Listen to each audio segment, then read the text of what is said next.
Shalom saudaraku yang dikasihi oleh Tuhan, berjumpa kembali dengan saya di channel ini. Terima kasih telah mendukung perkembangan channel ini dengan cara subscribe, memberikan like sehingga video di channel ini direkomendasikan oleh YouTube untuk menjangkau banyak orang. Dan teman-teman boleh memberikan komentar dan terus dukung saya supaya terus bersemangat dengan cara men-share video dari channel ini di berbagai media teman-teman. Tuhan memberkati kita. Nah, bagaimana videonya teman-teman? Kita lihat dulu baru kita berikan komentar ya teman-teman. Ini dia teman-teman videonya.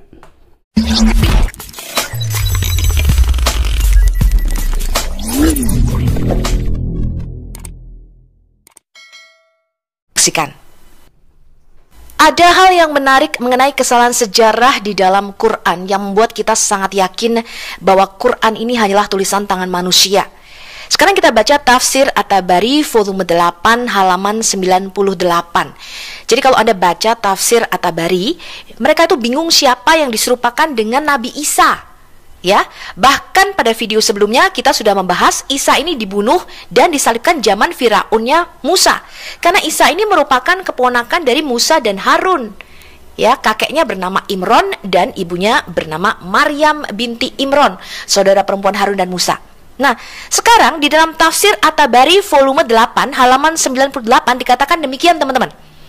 Ibnu Humaid menceritakan kepada kami, dia berkata, Salamah menceritakan kepada kami dari Ibnu Ishaq, dia berkata, seorang raja Bani Israel mengirim pasukannya untuk membunuh Isa. Dikatakan raja itu bernama Daud. Jadi bayangkan, Daud, Musa, Harun, Maryam, Isa, Zakaria hidup sejaman teman-teman. Ya, jadi kalau ada orang Kristen yang masih mau jadi mualaf menjadi seorang Muslim, berarti Anda percaya pada cerita-cerita kebodohan seperti ini. Ya, bahwa Isa diserupakan, yang diserupakan itu adalah ada yang mengatakan Yudas Iskariot, yang lain mengatakan Sarjas. Ya, nanti kita akan bahas pada video yang berikutnya. Nah, ini salah satu kesalahan sejarah terbesar di dalam Quran yang tidak terbantahkan, yang membuat kita yakin ya bahwa siapapun yang menulis Quran itu bukanlah Allah yang Maha Tahu. Kalau Allah yang Maha Tahu yang menginspirasikan penulisan Quran, tidak mungkin Allah yang Maha Tahu itu bisa mengatakan Isa itu keponakan Musa dan Harun, dan bahkan raja yang menyuruh membunuh Isa adalah Daud, teman-teman. Sekarang kita lihat dulu komentar Ahmad Kainama yang katanya ahli kristologi, mendapatkan gelar ahli kitab katanya. Dan seorang ustadz, seorang pengajar yang adalah lulusan S3 Haifa Israel. Ahmad Kainama menyatakan Isa punya kakek namanya Imron loh, yang adalah ayahnya Musa dan Harun.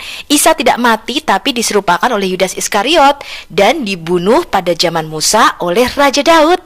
Betapa konyolnya pernyataan ini, dan ini yang mereka agung-agungkan sebagai ulama yang ahli kitab teman-teman, alias seorang kristologi. Kristologi apa? Kristologi. Tidak ada orang Islam yang benci antum di republik ini. Betul. Tidak ada. Toleran dan sayang serta memuliakan Isa ibnu Maryam itu tidak ada yang lebih daripada umat muslim. Tidak ada. Kita tidak pernah bikin Yesus telanjang di atas salib, tidak. Orang muslim yang kasih hadiah khusus buat maminya Yesus, namanya Maryam, satu surat khusus. Orang Kristen percaya bahwa Yesus adalah Tuhan dan Juru Selamat. Kita orang muslim yang kasih hadiah buat opanya, bukan cuma maminya, opanya.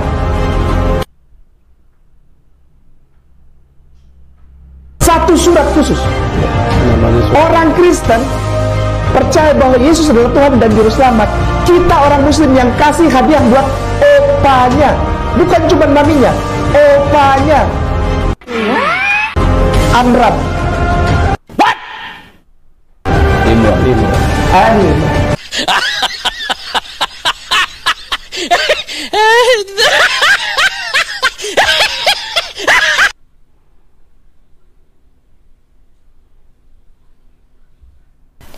Dalam video sebelumnya, seri 19A dan B, kita sudah melihat kesalahan sejarah terbesar di dalam Quran, sehingga bahkan orang muslim sampai sekarang harus melakukan sesuatu untuk menutupi kesalahan ini. Tetapi Ahmad Kainama dengan terus terang menyatakan kakeknya Isa bernama Imron, katanya. Imron yang adalah ayah daripada Maryam, Musa dan Harun. Jadi Isa adalah keponakan daripada Musa dan Harun, luar biasa. Nah, bahkan Muhammad sendiri, teman-teman, untuk menutupi kesalahan ini dia mengatakan, oh, saudara perempuan Harun itu artinya adalah luhurnya keturunan, katanya. Padahal kata saudara itu tidak pernah dipakai untuk menyebutkan nenek moyang, ya, atau keturunan yang sudah beratus-ratus tahun meninggal, teman-teman. Ya, apalagi terpaut 1400 tahun, tidak pernah. Makanya Yesus tidak pernah disebutkan saudara Daud. Ya, kemudian Elizabeth di dalam Alkitab kita tidak pernah disebutkan saudara Harun, melainkan apa? Putri Harun. Ya, inilah kesalahan Muhammad yang tidak bisa ditutupinya sehingga membuat blunder. Orang Kristen harus tahu ini. Anda harus sebarkan video ini kepada semua gereja, semua orang Kristen, dan semua yang katanya mualaf, teman-teman. Ya, jadi ada orang-orang Kristen yang bodoh yang convert kepada kultus Islam yang adalah dongeng-dongeng dan syair saja pantun ini. Ya. Nah, sekarang kita lihat dulu pentingnya silsilah di dalam Alkitab kita. Penulisan silsilah di dalam Alkitab itu termasuk hal yang sangat penting, dan ini menjadi budaya di dalam Israel, bahwa silsilah menjadi bagian penting dalam kehidupan mereka. Setiap orang tercatat silsilahnya menurut kaumnya dalam daftar silsilah di desa-desa mereka. Kita lihat dulu pentingnya catatan silsilah ini. Bilangan 1 ayat 18. Dan pada tanggal 1 bulan yang kedua, mereka menyuruh segenap umat berkumpul. Kemudian silsilah orang-orang Israel disusun menurut kaum-kaum yang ada di dalam setiap suku mereka. Dan silsilah ini diambil dari keluarga ayah mereka. Ya, by their father's name. Mereka telah terdaftar dalam silsilah di desa-desa mereka. 1 Tawarik 9 ayat 22. Kemudian kalau kita melihat setelah mereka pulang dari pembuangan dari Babel, Imam Esra pun mencatat silsilah-silsilah mereka. Bahkan untuk kasus-kasus tertentu seperti jabatan imam, ya, dari keturunan Harun atau Lewi, mereka akan menyelidikinya dengan seksama. Mereka itu menyelidiki apakah nama mereka tercatat di dalam silsilah. Tetapi karena itu tidak didapati, maka mereka dinyatakan tidak tahir untuk jabatan imam. Esra 2 ayat 62. Jadi jelas teman-teman bahwa pencatatan silsilah ini sudah merupakan satu tradisi bangsa Israel, berbeda dengan bangsa Arab padang gurun, ya. Orang-orang Yahudi melestarikan tabel silsilah mereka dengan akurasi yang luar biasa selama berabad-abad sebelum kelahiran Yesus dan juga selama abad pertama setelah kelahiran Yesus. Jadi sebelum tahun 70 Masehi, di mana bait suci kedua ini dihancurkan oleh Jenderal Titus pada waktu itu, maka tabel silsilah ini adalah suatu public record, ya. Jadi satu catatan yang bisa dilihat secara umum. Dan mereka memang melestarikannya dan menyimpannya. Tetapi setelah tahun 70 memang catatan silsilah ini juga ikut terbakar, teman-teman. Nah, kita melihat di dalam autobiografinya Flavius Josephus, yaitu seorang sejarawan Yahudi, menyatakan bahwa dia mereproduksi tabel silsilahnya. Jadi dia tahu ini nenek moyangnya dari mana, sebagaimana yang dia temukan di dalam catatan publik. Dan dalam karyanya Against Apion, dia menceritakan bagaimana orang-orang Yahudi, bahkan mereka yang tinggal di luar Palestina, mengirimkan nama anak-anak mereka ke Yerusalem untuk dicatat secara resmi. Ini ada di dalam Gelden Huis New International Commentary dari Injil Lukas. Kalau kita melihat catatan di Alkitab Perjanjian Baru kita, maka ada dua kitab yang mencatat mengenai genealogi atau silsilah Yesus Kristus. Matius menelusuri silsilah Yesus Kristus sampai kepada Abraham di dalam kitab Injil Matiusnya, dan Lukas mencatat silsilah Yesus Kristus sampai kepada Adam dengan dua jalur yang berbeda. Jadi kalau Matius menelusurinya mulai dari Raja Daud kepada anaknya Salomo, sedangkan Lukas dari Raja Daud kepada anaknya Nathan. Nah, kita lihat kalau kedua-duanya ini sama-sama merujuk kepada Yosef. Tetapi siapakah Yosef yang ada di dalam Injil Matius? Ini merupakan kunci untuk memecahkan silsilah Maria dan silsilah Yesus di dalam Alkitab kita. Di dalam catatan silsilahnya, maka Matius menulis ada 14 keturunan dari mulai Abraham sampai Raja Daud, ada 14 keturunan mulai dari Raja Daud sampai pembuangan ke Babel, dan ada 14 keturunan dari Yekoya pembuangan ke Babel sampai kepada Tuhan kita Yesus Kristus. Tetapi kalau kita lihat, ada 6 raja Yehuda yang dihilangkan dari silsilah catatan Matius. 3 raja berturut-turut, yaitu Ahasia, Yoas, dan Amazia, dan 3 raja lainnya yang bersaudara, Yoahas, Yoyakim, dan Sedekia. Mengapa demikian, teman-teman? Ternyata catatan silsilah ini tidak harus urut dan lengkap, ya, seperti yang kita perkirakan. Matius mencoba menyampaikan sesuatu dengan menulis daftar silsilah Yesus Kristus ini. Ini yang akan kita pelajari. Masalah ini kecil, mengapa Matius menghilangkan nama raja-raja tersebut dan dapat kita selesaikan dengan cepat. Kita tahu bahwa 3 raja pertama berturut-turut berasal dari garis keturunan Ahab dan Isabel. Ini adalah seorang raja yang jahat, ya, melalui putri mereka Atalia, ya, seorang penyembah berhala dewa Baal. Dan 3 lainnya adalah putra Yosia dan memerintah pada akhir kerajaan Yehuda, tepat sebelum penawanan Babel. Mereka semua sangat jahat, sangat terlibat dalam praktek penyembahan berhala dan melakukan apa yang jahat di mata Tuhan. Ini dicatat di dalam kitab Raja-Raja dan kitab Tawarik. Dengan menghilangkan nama-nama ini, Matius dengan jelas menunjukkan bahwa orang-orang ini dihapuskan oleh Tuhan namanya dari bawah kolong langit, ya, karena mereka dianggap tidak pernah ada dan dengan demikian tidak dianggap sebagai bagian dari garis keturunan Yesus atau termasuk di antara nenek moyangnya. Jadi ada istilahnya pesan tersembunyi oleh Matius di dalam silsilah yang ditulis atau dicatat oleh dia, ya. Nama-nama mereka yang dikeluarkan ini menurut hukum, kalau kita baca di dalam Taurat Ulangan 29 ayat 20, dikatakan Yahweh tidak akan mau mengampuni orang itu, tetapi murka dan cemburu Yahweh akan menyala atasnya pada waktu itu.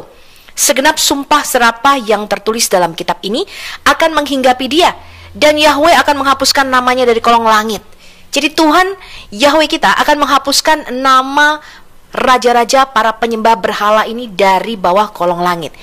Nah, tampaknya pesan inilah yang ingin disampaikan oleh Matius dengan menghilangkan nama raja-raja yang jahat tersebut. Di dalam Matius 1 ayat 16, kalau kita melihat Textus Receptus, ya, terjemahan bahasa Yunaninya, dikatakan suami Maria. Kata Yunaninya adalah Andra, yang berarti laki-laki dewasa pada dasarnya, dan itu juga dapat diartikan sebagai suami di dalam konteks tertentu. Tetapi makna utamanya adalah pelindung, ya, atau penjaga seorang laki-laki dewasa. Nah, jika di dalam Matius 1 ayat 16 nama Yusuf disebutkan sebagai suami Maria, maka kita akan memiliki selisih generasi, ya, karena hanya 13 generasi dari penawanan di Babel sampai kepada Kristus. Kurang 1, teman-teman, ya. Nah, ini kadang-kadang memang menimbulkan masalah, ya. Siapa sebenarnya satu generasi yang terhilang ini?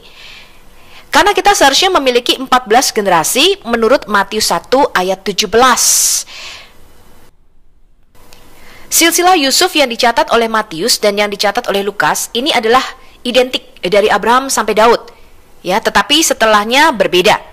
Ya, jadi Matius menelusuri dari Salomo, Lukas menelusuri dari Nathan. Kita tahu bahwa Mesias harus menjadi keturunan Daud menurut Yesaya 11 ayat 1.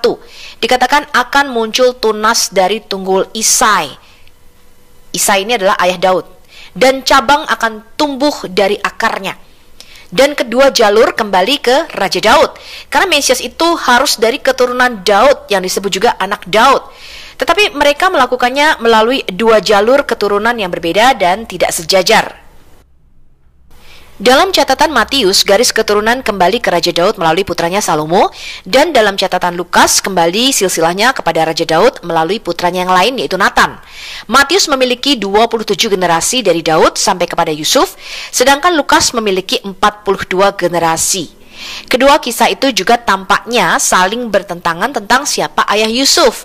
Matius mengatakan namanya adalah Yakub, sedangkan Lukas mengatakan namanya adalah Eli. Mereka adalah 2 silsilah yang sama sekali berbeda dan saling bertentangan. Mari sekarang kita cek untuk memecahkan masalah ini.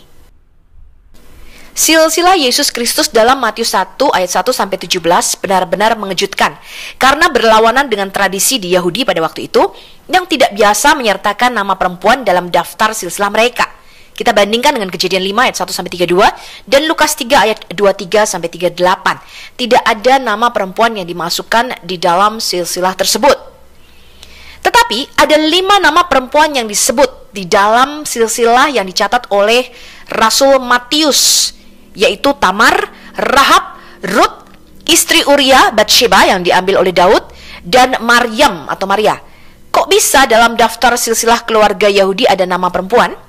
Kalaupun ini suatu bentuk pengecualian dari tradisi yang berlaku pada waktu itu, tetap saja pencantuman nama kelima perempuan ini memunculkan tanda tanya yang besar, layaknya teka-teki yang penuh dengan rahasia dan tentunya syarat akan makna. Kita cek mengapa Matius menampilkan nama-nama perempuan ini.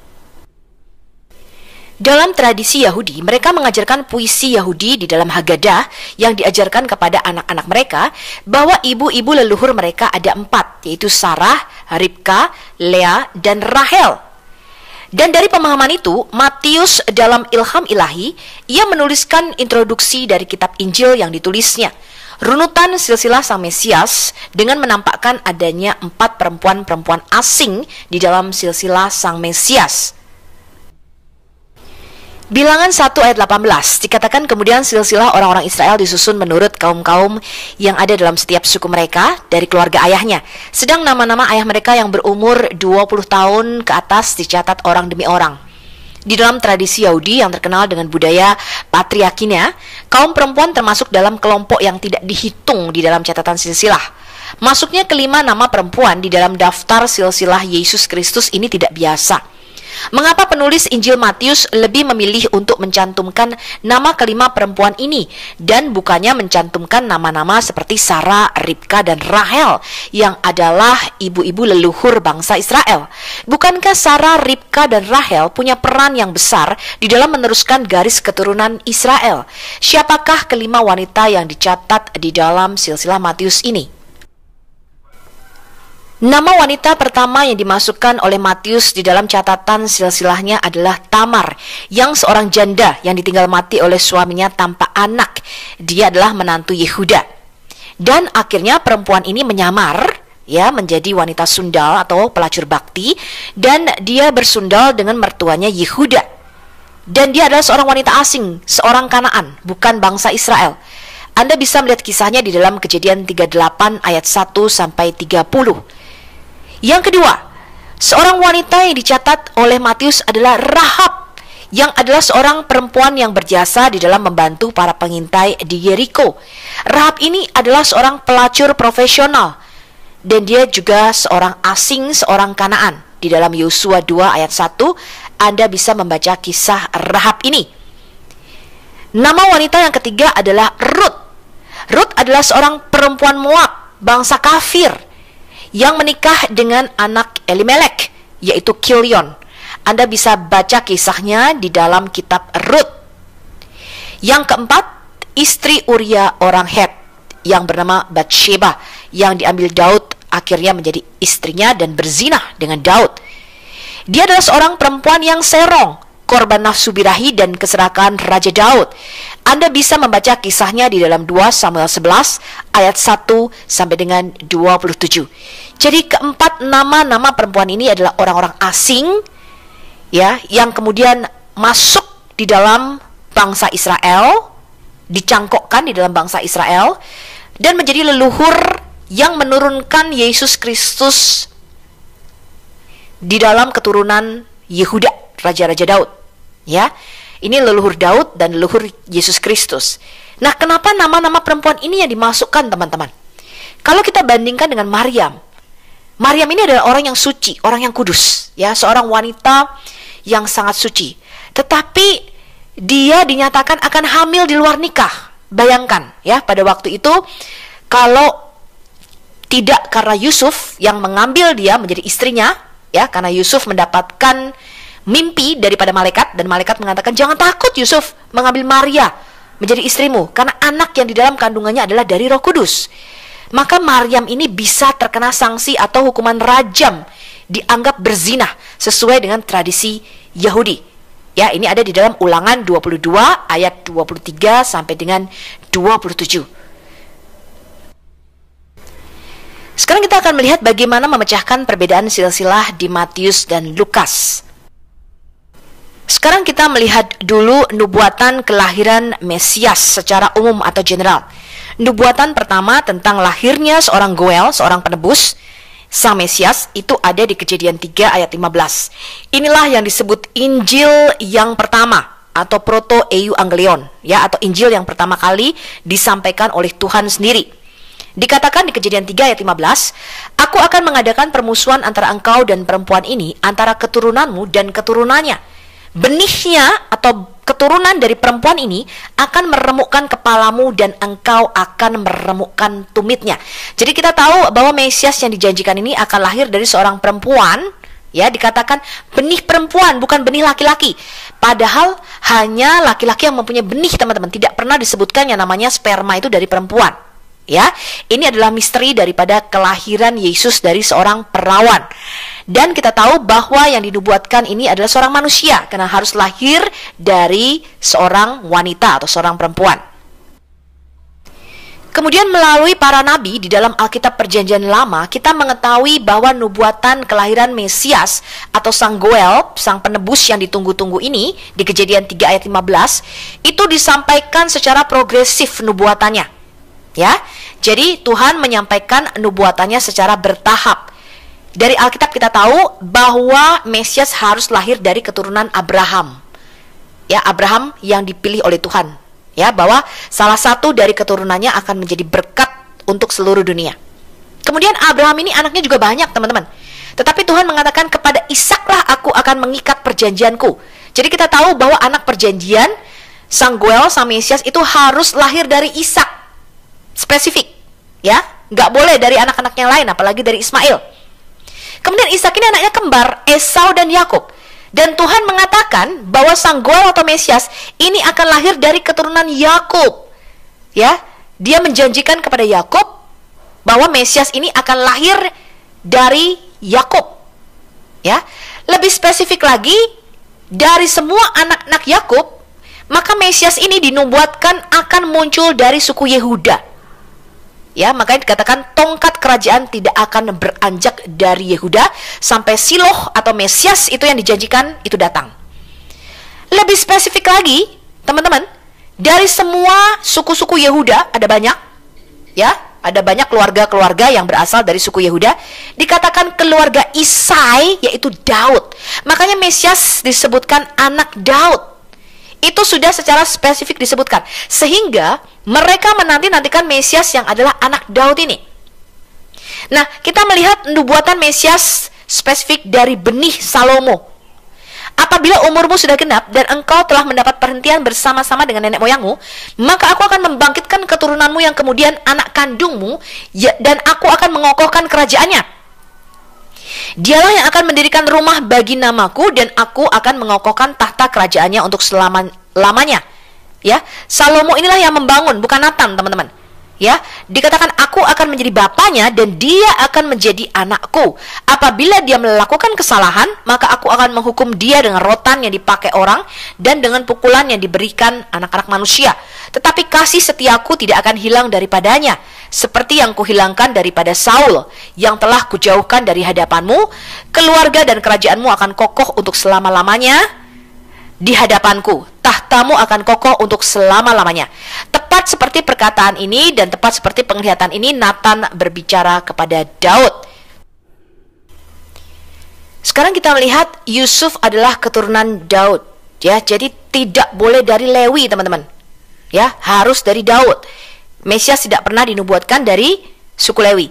Kita lihat di Lukas 2 ayat 4. Demikian juga Yusuf pergi dari kota Nazaret di Galilea ke Yudea, ke kota Daud yang bernama Bethlehem, karena ia berasal dari keluarga dan keturunan Daud. Mesias harus dari suku Yehuda, benih Daud, bukan dari Lewi. Kita baca Roma 1 ayat 3 tentang anaknya. Anak siapa?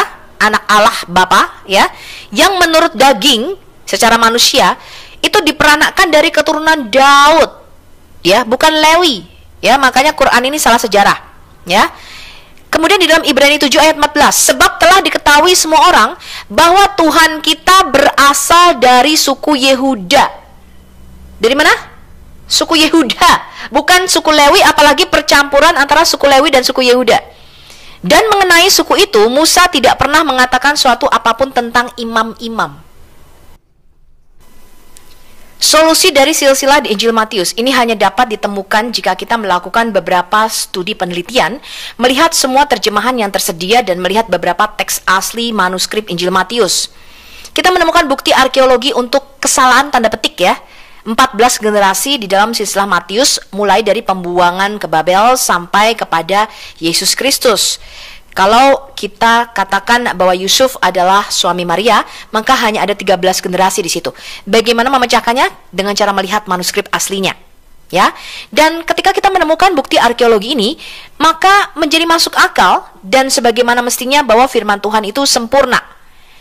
Kemudian kita menemukan bahwa beberapa manuskrip Ibrani daripada Injil Matius dan beberapa bagian-bagiannya ini sudah disimpan selama berabad-abad. Dan para ahli melakukan studi penelitian manuskrip ini. Dan kita akan melihat dua manuskrip yang sangat menarik berisi silsilah lengkap Yesus.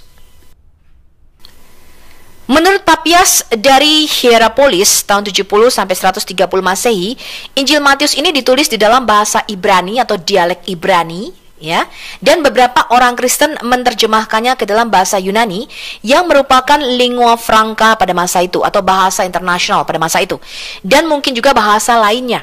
Kemudian Eusebius menyimpan kutipan dari Papias tentang asal-usul Injil Matius di dalam tulisannya. Dikatakan Matius itu menempatkan logia dalam susunan yang teratur dalam bahasa Ibrani, tetapi masing-masing menerjemahkannya sebaik mungkin. Para ahli menemukan satu halaman Injil Matius bab 1 dalam bahasa Ibrani dari sebuah manuskrip yang berasal dari tahun 1576 sampai 1600 Masehi yang tempat asalnya adalah Italia. Jadi ini adalah salinan dari manuskrip yang berbahasa Ibrani dari Injil Matius. Dan sekarang tersedia untuk bisa dilihat secara online di perpustakaan digital Bodleian yang merupakan perpustakaan penelitian utama Universitas Oxford dan salah satu perpustakaan tertua di Eropa. Dalam teks Ibrani, Matius 1 ayat 16, kita menemukan bahwa Yusuf yang disebutkan di situ bukanlah suami Maria. Seperti yang Anda lihat pada gambar di bawah ini, teks Ibraninya berbunyi demikian.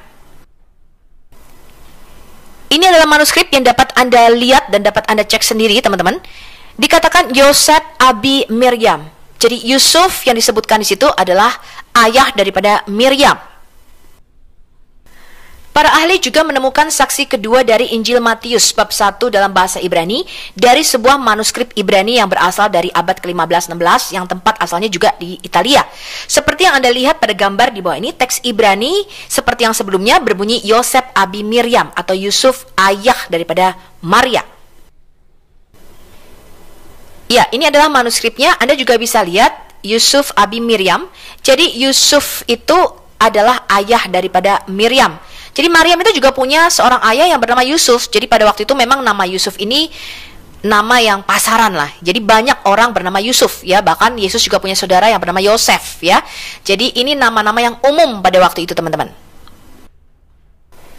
Jadi Maryam itu tidak diragukan lagi menikah dengan seorang pria bernama Yusuf yang merupakan ayah angkat Yesus Kristus ya, bukan ayah biologisnya. Tetapi juga memiliki seorang ayah yang bernama Yusuf yang merupakan nama yang cukup umum di Israel pada waktu itu. Jadi dari bukti internal teks bahwa Yusuf adalah ayah Maryam yang membuatnya menjadi 14 generasi dari pembuangan ke Babel ya sampai kepada Yesus. Ya, nah ini adalah pendapat pertama. Jadi Matius menulis silsilah Maryam dan Lukas menulis silsilah Yusuf yang adalah suami daripada Maryam dari jalur Nathan. Ini adalah dua manuskrip Ibrani dari Injil Matius yang menyatakan bahwa Maryam adalah anak daripada Yusuf, teman-teman. Ayahnya bernama Yusuf, ya, bukan Imron. Kita juga mempunyai bukti-bukti lainnya bahwa Matius inilah yang menulis silsilah Maryam, ya. Jadi selama ini banyak orang Kristen terbalik ya, teman-teman. Mereka menyatakan bahwa Injil Matius ini silsilah Yusuf, kemudian Lukas silsilah Maryam, begitu ya. Kebanyakan ya secara umum. Tetapi ternyata ketika kita menemukan aslinya, manuskrip aslinya dalam bahasa Ibrani, ya, maka Injil Matius inilah yang menulis silsilah Maryam, bahwa dia punya ayah bernama Yusuf. Dan Injil Lukas dengan jelas menulis silsilah mengenai Yusuf dari jalur Nathan. Jadi dua-duanya adalah keturunan Daud, teman-teman. Maryam adalah keturunan Raja Daud dari Salomo, di dalam Injil Matius, dan Yusuf adalah keturunan Raja Daud dari Nathan, ya, anaknya, ya, di dalam Injil Lukas, ya. Nah, bukti lainnya adalah Clement dari Alexandria. Dikatakan Clement dari Alexandria di dalam bukunya Stromata volume 1 bab 21, dia mengatakan demikian, teman-teman.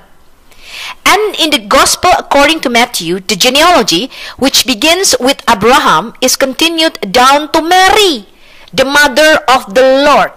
Jadi jelas silsilah di dalam Injil Matius ini dari Abraham sampai kepada Maryam. Ini silsilah Maryam, bukan silsilah Yusuf. For it is said, from Abraham to David are 14 generations, and from David to the carrying away into Babylon are 14 generations, and from the carrying away into Babylon till Christ are likewise other 14 generations. 3 mystic intervals completed in 6 weeks.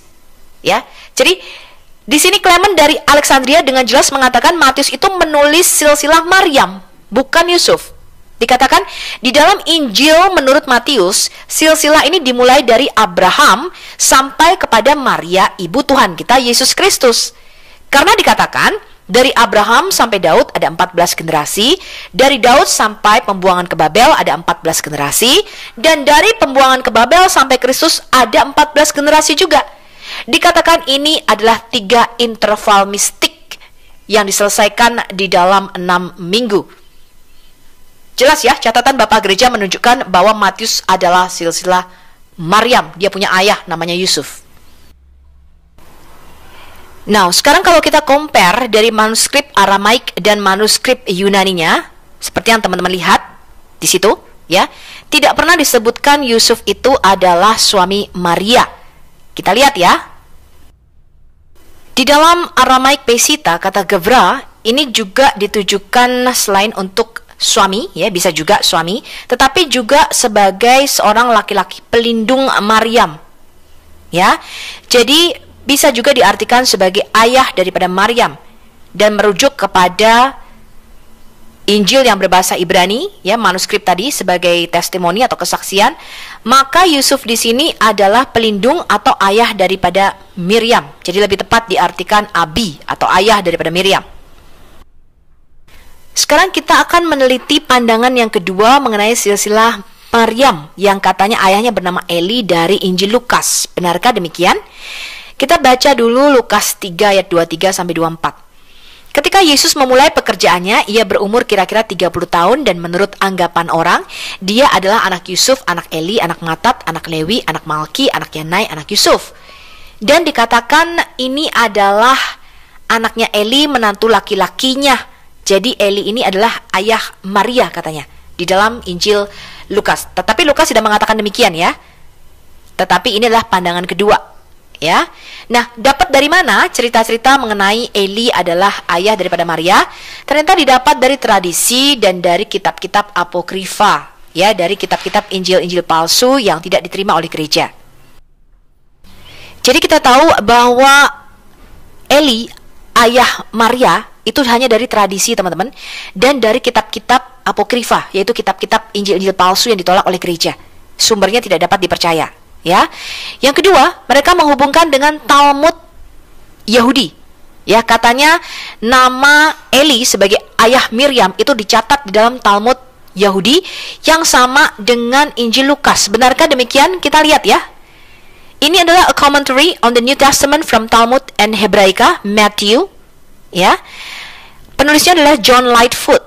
Ini saya ambil dari sarapan paginya Ibu Rita Wahyu. Ini adalah Hiros Hagigah volume 774 Talmud Yerusalemi pada halaman 55 di buku komentari John Lightfoot. Jadi dari sinilah orang Kristen mengambil catatan bahwa benar kok Injil Lukas itu adalah silsilah Maryam, ayahnya bernama Eli. Ya, dikatakan di sini Miriam the daughter of Eli. Benarkah demikian? Sekarang kita baca Talmud Yerusalemi Hagigah volume 22. Apakah benar Maryam anak Eli Bet Salim ini adalah Maryam ibu Yesus, teman-teman? Kita baca ya. He saw also Miriam the daughter of Eli Bet Salim. Ya, jadi ada seorang murid pada waktu itu, ya, muridnya seorang rabi, mendapat penglihatan Maryam ini tergantung di payudaranya di neraka, teman-teman. Jadi bukan berdasarkan satu riwayat yang sahih ya atau otentik ya. Dikatakan demikian, Rabbi Eliezer ben Yosef says she was hanging by the nipples of her breast. Ya, di mana? Di neraka, teman-teman. Kita lihat kenapa dia tergantung di neraka menurut para rabi. Rabbi Yossi ben Hanina says a pivot of the gate of Gehenna was fixed in her ear. He said to them, the angelic guards of the visions, dikatakan di dalam penglihatan itu, malaikat berkata, why is this happening to her? They told him it was because she would fast and make it public. Dikatakan kenapa dia ada di neraka? Karena dia berpuasa. Cewek ini berpuasa, si Maryam anak Eli Bet Salim, ya, berpuasa kemudian diumumkan. Bukan karena berzina, ya, atau karena melahirkan Yesus, teman-teman. Jadi ini Maryam yang lain, ya. Nama Maryam pada waktu itu banyak, ya. Bahkan saudara Miriam ibu Yesus juga namanya Maria juga. Ya, dikatakan istri Kleopas. Ya, nanti kita kupas ke arah sana, ya. And there are those who report it was because he will fast in a single day and follow this with 2 days on fasting, which she kept secret as a counterbalance.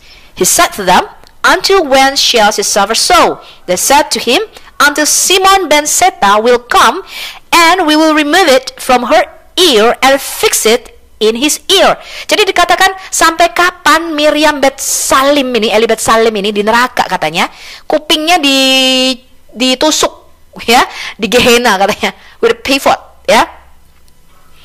Karena apa? Dia puasa kemudian dia umumin ya. Itu nggak boleh katanya. Karena sebab dia puasa dan diumumkan secara publik, itulah dia dihukum.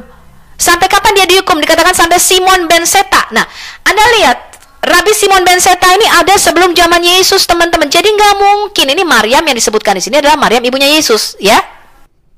Sekarang kita lihat komentar dari para rabi mengenai Talmud tadi. Apakah benar Maryam Bet Eli Bet Salim ini adalah Maryam ibu Yesus? Diasosiasikan dengan ibu daripada Tuhan Yesus Kristus.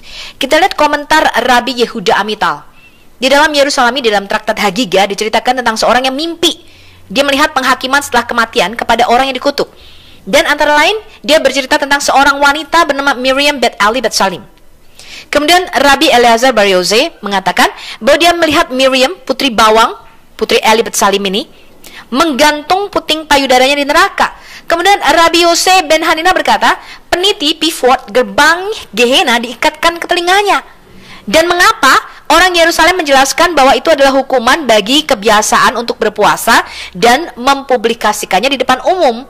Dan beberapa mengatakan berpuasa 1 hari dan dia ngomong puasanya 2 hari lebih katanya. Ya, jadi bohong katanya. Nah, ini teman-teman bukan Maria ibu Yesus, teman-teman. Oke, kita lanjutkan lihat komentar para rabi. Orang itu melanjutkan dengan mengatakan bahwa wanita ini akan tetap di tempatnya, di neraka tadi ya, dihukum, sampai pemimpin Israel, Simon ben Setah menggantikannya. Nah, kita lihat ini timeline waktunya nggak sesuai. Simon ben Setah itu sebelum Yesus, teman-teman, ya. 100 tahun lebih, ya. Yang sebelumnya dia menjabat berjanji untuk menghilangkan fenomena penyihir dan tidak menepati janjinya. Mendengar hal ini, dia memberitahu Simon ben Setah tentang hal itu dan Hela segera mengurus penghapusan para penyihir. Jadi ini dituduh penyihir, kemudian orang-orang yang bohong secara publik, ya. Meskipun dia tidak pernah mengeluarkannya dari mulutnya, tetapi hanya merencanakannya di dalam hatinya. Jadi jelas Maryam Bet Eli Bet Salim yang dimaksud di sini bukanlah Maryam pada zaman Yesus, ya. Dr. David Kramer menafsirkan Maria Bet Eli Bet Salim ini sebagai Eli Bet Salim yang artinya leaves of onions, jadi apa ya, daun bawang katanya ya di dalam bahasa Inggrisnya. Selain itu banyak sarjana juga yang meyakini bahwa Mary atau Miriam yang diceritakan di dalam Hagigah 774 itu bukanlah Maria ibunda Yesus, ya.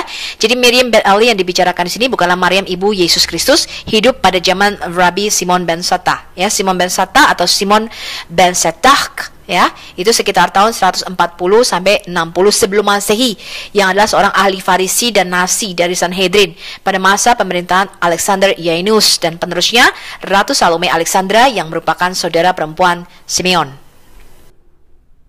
Jadi Maria anak Eli atau Maria Bet Eli ini diambil dari tradisi turun-temurun dan kita tidak tahu dari mana ini sumbernya, dan mereka hanya menduga. Jadi sebenarnya mereka hanya menduga, ya, bapak-bapak gereja ini menduga bahwa kitab Lukas itu merupakan silsilah Maryam, ya. Kemudian ini hanyalah ada di dalam kitab-kitab apokrifa. Nah, sekarang kita lihat Santo Agustin dari Hippo dikatakan mempelajari tradisi ini dari Julius Africanus dan menerima tradisi ini sebagai otoritatif. Ini ada di dalam Eusebius dari Kaisaria, Church History, volume 1, halaman 7, dan volume 6, halaman 31. Santo Agustin dari Hippo, The Consensus Evangelistarum 2. Kemudian tradisi orang Kristen mengidentifikasi seorang wanita juga bernama Esta sebagai nenek dari Yusuf. Esta menikah dengan Matan, keturunan Salomo bin Daud, dan menjadi ibu dari Yakub. Jadi ini hanya tradisi. Tetapi dikatakan setelah Matan mati, Esta menikah lagi dengan Matat, keturunan Nathan bin Daud, dan menjadi ibu dari Eli. Jadi Yakub dan Eli adalah saudara tiri yang memiliki ibu kandung yang sama. Eli menikah tetapi mati tanpa mempunyai anak, jadi jandanya memikul tanggung jawab terhadap tradisi kuno yang disebutkan di dalam Alkitab kita sebagai levirate marriage. Jadi kalau kakaknya meninggal, maka adiknya harus menikahi janda daripada kakaknya. Kira-kira begitu ya. Dan menikah dengan Yakub sehingga memperoleh anak bernama Yusuf. Jadi Yusuf adalah anak biologis dari Yakub, keturunan Salomo bin Daud, dan juga merupakan anak legal dari Eli, keturunan Nathan bin Daud. Jadi ini cuma teori teman-teman ya. Nah, ada dua silsilah yang diabadikan. Meskipun secara legal adalah anak Eli, Yusuf dan ibunya tetap berada dalam keluarga Yakub. Menurut tradisi, dan Yusuf secara legal mendapat warisan dari Yakub. Tetapi ini hanyalah satu teori, ya. Di mana ayah Maria bernama Yoyakim, ini ada di dalam tradisi cerita-cerita dan di dalam Injil-Injil Apokrifa yang ditolak oleh gereja dan bukan merupakan kanon. Jadi Injil-Injil Apokrif yang ditolak oleh gereja Katolik dan Kristen, seperti misalnya Injil Kelahiran Maria atau The Gospel of Nativity of Mary, dan Injil Yakobus atau The Gospel of James atau The Infancy Gospel of James, yang mengatakan bahwa ayah kandung Maria adalah Yoyakim dan ibu kandungnya bernama Anne atau Hana. Di mana nama ibu Maryam adalah Hana, ini diambil oleh ahli-ahli tafsir Islam. Pendapat mengenai silsilah Maria ini memang diambil dari tradisi-tradisi yang berkembang pada waktu itu. Jadi ini bukan baru muncul pada abad pertengahan sebagaimana yang dinyatakan Patrisi tentang Annius Viterbo. Dia menyatakan Annius Viterbo sekitar tahun 1432-1500-an dianggap sebagai penggagas awal pendapat ini. Tetapi ada banyak cendekiawan lainnya berbeda pendapat dengan Patrisi, misalnya Cornelius Lapide dan lain-lain. Pendapat silsilah Maria atau teori Marian genealogy itu telah ada di abad-abad sebelumnya, seperti yang juga kita temui dalam tulisan John Damascus, Hilarius of Poitiers tahun 315 sampai 367 Masehi. Walaupun banyak yang tidak bisa menerima pendapat teori tersebut, tapi dia menyebut ada banyak orang yang telah memegang teori ini sebelumnya. Ini berarti sebelum abad ketiga telah ada pendapat silsilah Maria, tidak hanya Julius Africanus mengenai levirate marriage atau silsilah Yusuf yang ada di dalam Lukas. Hanya saja catatan Africanus yang sempat rekam sebagai kutipan di dalam tulisan Eusebius. Keterangan mengenai nama orang tua Maria itu ada di dalam Injil-Injil Apokrifa yang ditolak oleh gereja, ya, yaitu Yoyakim dan Anne atau Hana. Tapi tidak dilengkapi penjelasan tentang silsilah Maria atau kedua orang tuanya. Malahan tradisi Islam itu mencampurkan antara nama ayah Maria atau Maryam di dalam Quran yaitu Imran dan istrinya dikatakan Hana. Ya, mengambil dari Injil-Injil Apokrifa. Ini jelas-jelas salah sejarah, ya.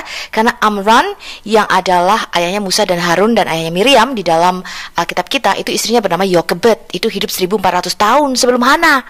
Ya. Dan Hana itu suaminya tidak pernah bernama Imran seperti yang dikatakan oleh kitab-kitab tafsir, teman-teman, ya. Ini hanya ada di dalam Injil-Injil palsu. Kemudian kita lihat di dalam Injil Matius palsu atau Pseudo Matthew bab 4 dikatakan, dan setelah menyapihnya di tahun ketiga, Yoyakim dan anak istrinya pergi bersama ke bait suci Tuhan untuk mempersembahkan korban kepada Tuhan dan menempatkan bayi Maria. Ya, jadi Maria dikatakan diserahkan ke bait suci ketika berusia 3 tahun setelah disapi. Hal ini tidak sesuai dengan tradisi Yahudi, teman-teman. Tidak ada wanita yang diserahkan ke bait suci. Ya, jadi hanya anak laki-laki dan bukan anak perempuan. Tetapi herannya, dalam kitab Injil palsu ini masuk di dalam tradisi gereja. Nanti kita lihat ya. Cerita ini masuk di dalam tradisi gereja dan bahkan masuk di dalam Quran. Ya, jadi cerita mengenai Maria diundi oleh Yusuf itu masuk juga di dalam Quran. Ini bukan berasal dari fakta sejarah, melainkan dari kisah-kisah palsu. Oke, saya mengutip dari Sarapan Pagi Berita Wahyu yang mengatakan ada dokumen seperti ini, teman-teman. Hal menarik di dalam bukunya William Lukin mengenai jawaban Andronicus tahun 1310 terhadap pertanyaan orang Yahudi tentang Maria sebagai keturunan Daud. Andronicus menyatakan telah menemukan sebuah tulisan seorang rabi Yahudi, Eliyah, yang menyebutkan Maria keturunan Daud, sekaligus informasi nama orang tua Maria, yaitu Yoyakim dan Hane, serta kaitannya dengan levirate marriage. Dikatakan mengapa orang-orang Kristen sangat memuji Maria, menyebutnya lebih mulia dari kerubim, jauh lebih besar dari serafim, terangkat di atas langit, lebih murni dari sinar matahari, karena dia adalah seorang wanita dari ras Daud, lahir dari Ane ibunya dan Yoyakim ayahnya, yang adalah anak Panter. Panter dan Melki adalah saudara, anak-anak Lewi dari keturunan Nathan, yang ayahnya adalah Daud dari suku Yehuda. Tetapi dokumen aslinya kita tidak bisa menemukannya, teman-teman. Di dalam bagian lain, di buku Lukin tersebut juga tertulis hal senada yang mengacu pada dokumen Yahudi Doktrina Yakobi. Dalam dokumen itu disebutkan tentang cemoohan seorang rabi dari Tiberias tentang Maria. Dan dia berkata mengapa orang Kristen mengagungkan Maria, dia adalah putri Daud dan bukan Theotokos, yaitu lahir dari Tuhan. Karena Maria adalah seorang wanita, putri Yoyakim, dan ibunya adalah Ana. Sekarang Yoyakim adalah putri Panter, dan Panter adalah saudara Melki, sebagaimana tradisi kami orang Yahudi di Tiberias memilikinya dari keturunan Nathan, putra Daud dari keturunan Yehuda. Berdasarkan data-data ini, menjadi jelas bahwa pandangan Julius Africanus tidak bisa dijadikan dasar menolak silsilah Maria di Injil Lukas. Lebih tepatnya, silsilah Maria sekaligus silsilah Yusuf, yaitu pada Lewi, yang memperanakkan Melki kakek dari Yusuf dan Panter kakek dari Maria. Tetapi dokumen aslinya kita tidak bisa menemukannya. Jadi kalau merujuk kepada dokumen tadi, teman-teman, dikatakan di dalam silsilah Injil Lukas bahwa Melki ini punya saudara bernama Panter. Kemudian Panter inilah yang memperanakkan Yoyakim, dan Yoyakim memperanakkan Maria, ibu daripada Yesus Kristus. Maria inilah yang bertunangan dengan Yusuf. Jadi kalau kita melihat silsilah ini, Maria dan Yusuf ini sepupu ya, saudara dekat. Tetapi apakah silsilah ini bisa dipercaya, teman-teman? Saya kembalikan kembali kepada audiens yang menonton video program Al-Hayat Indonesia. Ya, tapi saya meyakini dengan pasti bahwa silsilah di dalam Injil Matius merupakan silsilah Maria, sedangkan Injil Lukas merupakan silsilah daripada Yusuf. Karena Tuhan Yesus Kristus tidak pernah disebutkan berasal dari suku Lewi, melainkan dari suku Yehuda.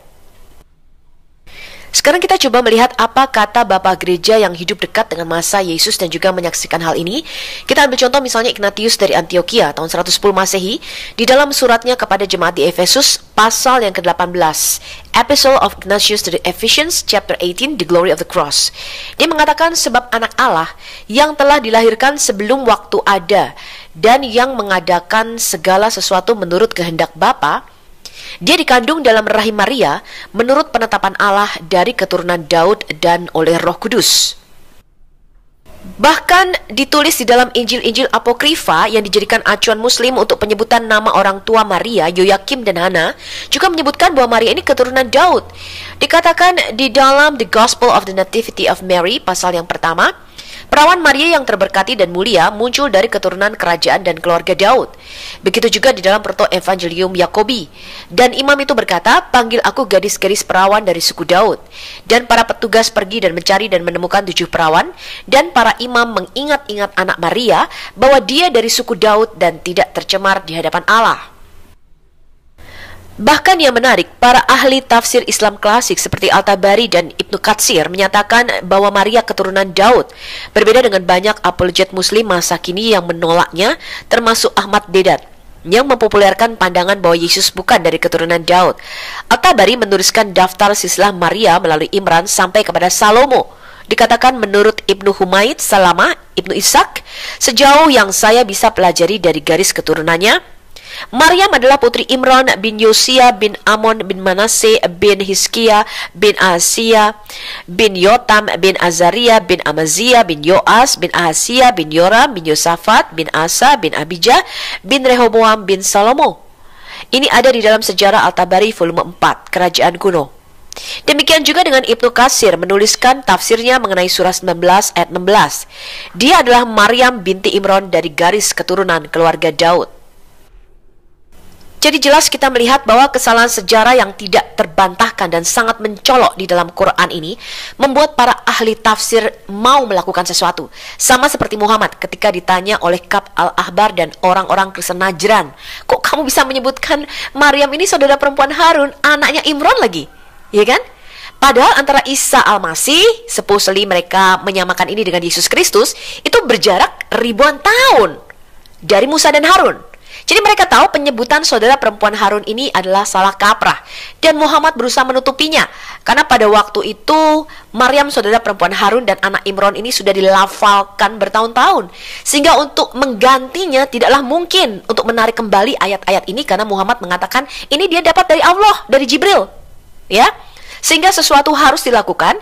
Begitu juga dengan para ahli tafsir tadi berusaha menutupi kesalahan sejarah di dalam Quran ini. Sehingga mereka mengatakan, oh Imran ini anaknya Daud katanya, dari keluarga keturunan Daud. Padahal jelas kalau kita membaca di dalam Quran, Imran adalah ayahnya Musa dan Harun, ya, dan juga ayah Maryam, ibu daripada Isa al-Masih. Nah, dari mana kesalahan sejarah ini bermula, teman-teman? Ternyata Islam bukanlah agama yang pertama kali menyatakan bahwa Isa al-Masih, Yesus Kristus, berasal dari keturunan Imran. Kalau kita melihat di dalam agama Manikeisme, nabinya bernama Nabi Mani, yang juga sama mengklaim dia adalah nabi terakhir, ya, dan dia mengklaim dia adalah Parakletos atau Roh Kudus. Kita lihat teman-teman, di dalam silsilah agama Manikeisme, Imran itu kawin dengan istrinya Imran. Nggak tahu siapa nih istrinya Imran, ya. Kemudian punya anak dua, Musa dan Harun. Kemudian Musa punya istri. Musa ini melahirkan anak bernama Maryam. Dan Maryam ini yang menurut Nabi Mani di dalam agama Manikeisme menurunkan atau melahirkan Yesus Kristus yang adalah Sang Mesias. Kita lihat ya buku aslinya. Di dalam kitab mereka, teman-teman, Haran Gawaita, pembukaan halaman 3, kita baca, "And they loved the Lord, that is Adonai, until in the house of Israel there was created something which was not placed in the womb of Mary, a daughter of Moses. It was hidden in her womb for 9 months, and bewitched her, until the 9 months were fulfilled, and she was in labor and brought forth a Messiah." Jadi jelas di sini dikatakan Mary, a daughter of Moses. Maria, anak Musa yang mengandung Mesias. Oke, kita melihat sekarang tradisi gereja lainnya dan salah satu dokumen yang saya anggap cukup penting. Tetapi dokumen ini berasal dari tradisi-tradisi yang sudah dituliskan di dalam kitab-kitab apokrifa yang tidak bisa kita terima sebagai dokumen yang dapat dipercaya, ya. Sekarang kita lihat dulu, ini adalah Coptic Synaxarium halaman 94, The 11th day of the blessed month of Hathor. Di dalam Coptic Synaxarium halaman 94, ini mereka memperingati hari kematiannya Santa Ana atau Santa Hana yang adalah mereka sebutkan sebagai ibu daripada Maria atau nenek daripada Yesus Kristus secara manusia, ya. Dikatakan the departure of Saint Anna, the mother of Theotokos. Dikatakan di sini, on this day, the pious and righteous Saint Anna atau Hannah, the mother of Our Lady, the Holy Virgin Saint Mary, the mother of God, departed. This holy woman was the daughter of Matan, the son of Levi, the son of Melchi, who was a descendant of Aaron the priest. Her mother's name was Mary, and she was from the tribe of Judah.